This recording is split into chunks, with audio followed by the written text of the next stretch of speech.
E a minha mãe, então, nos últimos anos teve câncer. E, assim, essa área é uma área muito, muito forte pra mim. E nesse sentido, assim, esse passeio de 80 anos... 80 anos, cara! Você vai ter o Pedro bebê por 4 só. Você vai ter apresentações escolares só 7, irmão. São só 7, depois para as apresentações escolares. Se você não for em uma, são 6. Se você não for em 2, são só 5. 5 vezes você vai ver seu filho, criança, em cima de um palco, dançando pra você. E você não foi. Em 1, 2, 3, 4, 5, 6, nunca vi. Não fui numa formatura, não fui num casamento, não vi meu filho andar, não guardei os dentes do meu filho. Irmão, então você passou esses 80 anos num passeio pra lugar nenhum. O escritor argentino Jorge Luis Borges, ele dizia assim: todos os caminhos levam à morte. Perca-se. Perca-se, irmão. É um passeio lindo num mundo maravilhoso. Se perde, velho. Não tem resposta certa. Uhum. Abraço. Te amo, irmão. Foi muito poderosa. Eu vejo às vezes as pessoas pedindo desculpa. Desculpa por estar chorando. Eu digo, irmão, você tá me dando um presente, cara. Pô, pode parecer assim, por que eu tô chorando? Será que eu tô deixando isso de lado? Não tô. É o contrário. Eu tô vivendo essa parada em todas as festas, todas as reuniões de escola, todos os momentos, eu tô vivendo isso. E eu nem sei o que eu ia falar mais. Obrigado por você ter vindo. Massa, irmão. Pô, que isso. Acho que eu tinha umas outras perguntas pra fazer. Vai falando. Tem um indígena chamado Daniel Munduruku. Ele tem livro e tal, é demais, cara. O cara Não, peraí, pô. É indígena, é enfermeira, da Amazon. O que você estuda, cara? Qual que é a tua área de... Qual que é a tua praia? Eu sou que nem você, irmão. Tá eu tô sentado nessa poltrona do aprendizado. Você abriu o podcast falando isso. Sim. Então, assim... Qual que é o nome dele? Daniel Munduruku. E esse cara, ele tava falando que na tribo dele, e para muitas comunidades indígenas, de povos originários, não existe o conceito de futuro. Olha isso, cara. Não tem futuro. Não existe futuro. Eles estudam o passado, eles celebram o passado, a tradição oral, as histórias fortalecem, passam a honra e as virtudes geração por geração, mas vivem o presente. Não tem futuro. Aí foi uma pessoa lá, estava fazendo imersões na tribo, fazia imersões, passava lá 4 meses e ia embora, né? E no que ela estava indo embora, a tribo toda começa a chorar e abraçar a pessoa e dizer, mano, a gente te ama, você está indo embora. E ele dizia assim, não, mas eu vou voltar.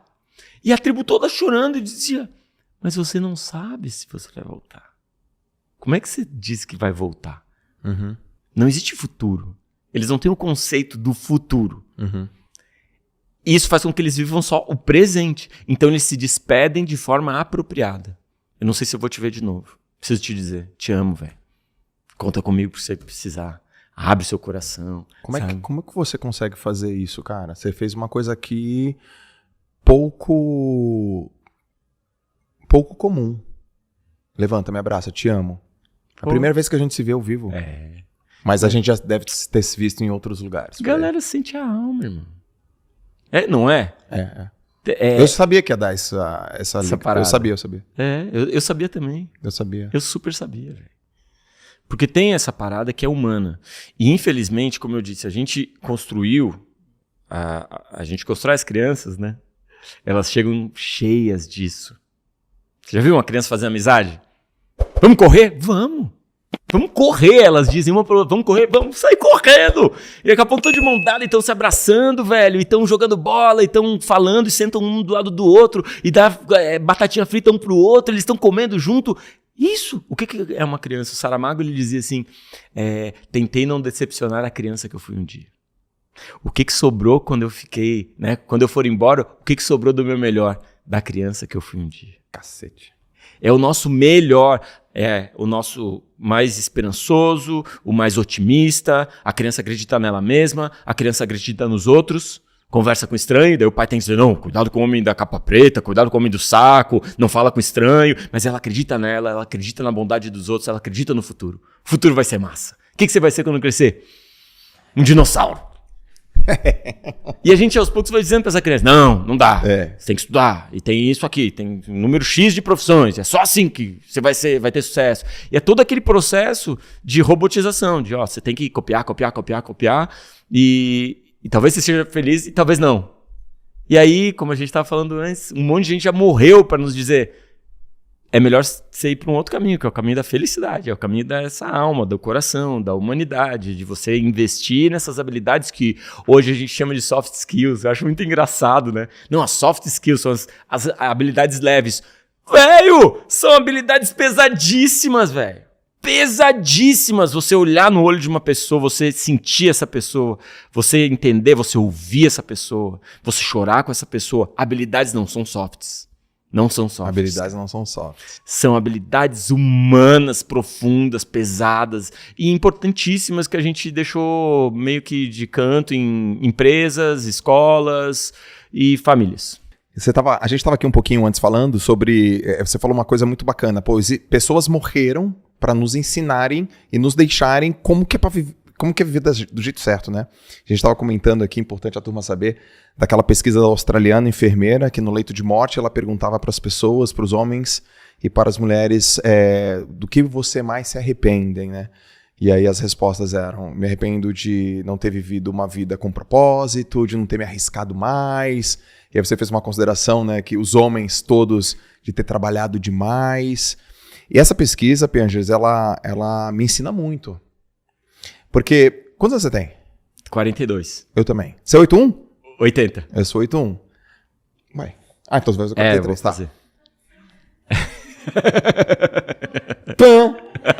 Pã! Então, o que eu falo? Eu já tô na metadinha. Já estamos na metadinha, né? É bem que eu sinto. Acho que a gente já tá na metadinha, né? Então, pô, já dá pra aprender, né? Não vou esperar, né, cara, tanto tempo assim pra lá no final falar, pô, eu fiz um podcast há 20 anos atrás, a gente tava falando disso, errei no óbvio, né? Errei no óbvio, cara. Errei no óbvio, velho. Você falou tudo. Porque, assim, é uma ilusão muito charmosa, né? Então, essa criança, ela chega muito boazinha, cheia de conexão, cheia de ímpeto, cheia de realização, cheia de confiança. E, cara, se ela é criada numa família de afeto, de amor, né? E é isso, né? Basicamente, a gente está buscando famílias harmônicas. Sim. Que a criança sinta que o lar dela é um ninho. Que o pai dela, ela pode confiar. Que a mãe dela é um colo. Sabe que quando tiver alguma coisa aconteceu errado, ela não vai esconder dos pais. Pelo contrário, os pais são as pessoas que ela vai contar. Qualquer coisa que aconteceu. Então, essa família que confia um no outro, que constrói uma relação harmônica, que tem, assim, esse ambiente encharcado de amor mesmo, de afeto, prepara essa criança para essa força. É muito maluco isso, porque, de novo, mais uma mentira que nos contam. Que a criança ela tem que apanhar e que a gente tem que ser cruel com a criança porque o mundo vai ser cruel com ela, né? A gente cai nessa história de que, não, eu vou ser bem agressivo com meu filho porque o chefe dele vai ser agressivo, né? E aí a gente cria uma geração toda insegura, uma geração que nega a sua autenticidade em troca do vínculo com a gente. Isso é uma coisa muito séria. Como que eu gosto de explicar? É como se quando chega um filho, a gente esperasse... Toda a minha família é médico, eu quero um médico, né? Toda a minha família é corintiana, eu quero um corintiano. Então, só que filho não é máquina, não é robô. É uma planta que vem diferente. Às vezes, numa família de pinheiro, vem uma goiabeira, velho. E o seu papel não é transformar e podar aquela goiabeira de forma que pareça um pinheiro para mostrar para os outros. Ó, viu? É um pinheiro. Isso é o nosso sucesso, nosso sobrenome.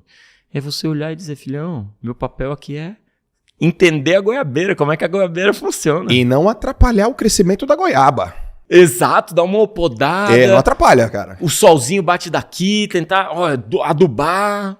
E a goiabeira fica gigante, maravilhosa. Ou, né, como muitos pais fazem, agressividade, crueza, castigo, punição. Não...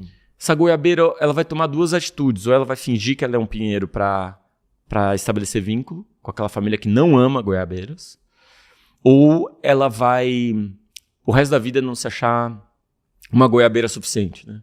Ela vai, o resto da vida, ser bastante... enfim, se auto-sabotar, entender que ela não tem valor nenhum. Isso a gente chama de trauma familiar, né? E o trauma familiar é como se fosse um incêndio que vai passando de pai para filho, e para neto, e para bisneto. É como um incêndio que vai pegando fogo numa floresta, cara, e vai botando fogo na floresta, assim, e destruindo, então, as relações todas bagunçadas, e é sempre assim, e todo mundo passando adiante, até que um homem, irmão, decide se virar para essas chamas e dizer, não mais. Eu vou apagar esse incêndio. E esse é um processo muito trabalhoso e muito doído e muito sofrido. Esse cara tem que ter muita coragem, irmão, para parar, olhar para os traumas familiares, apagar esse incêndio e dizer, a partir de agora é gramado. A partir de agora é coisa boa para nossa família, para o nosso sobrenome. E esse incêndio, quando se apaga, ele traz paz para o seu pai, para o seu avô, para o seu bisavô. Porque todos eles queriam que alguém apagasse, cara. E você foi nesse processo, essa pessoa que teve essa coragem. Então, assim, quando chega essa criança cheia de possibilidades, né? Se ela é bem amada, se ela é bem cuidada, se ela é bem valorizada, se o pai conhece o seu filho, celebra a chegada desse filho, né? Que bom que você veio assim, filhão. Eu vou te conhecer, eu vou celebrar essa forma que você é. Esse é um ser que cresce com toda a potência, cara. Toda a potência que a vida deu pra ele, que Deus colocou nele. Ele pode ser o que ele quiser. Ele vai ter a coragem de dizer assim, eu mudo, eu pivoto, eu quebro, eu caio e eu levanto. É isso mesmo. Hora do abraço? É hora do abraço.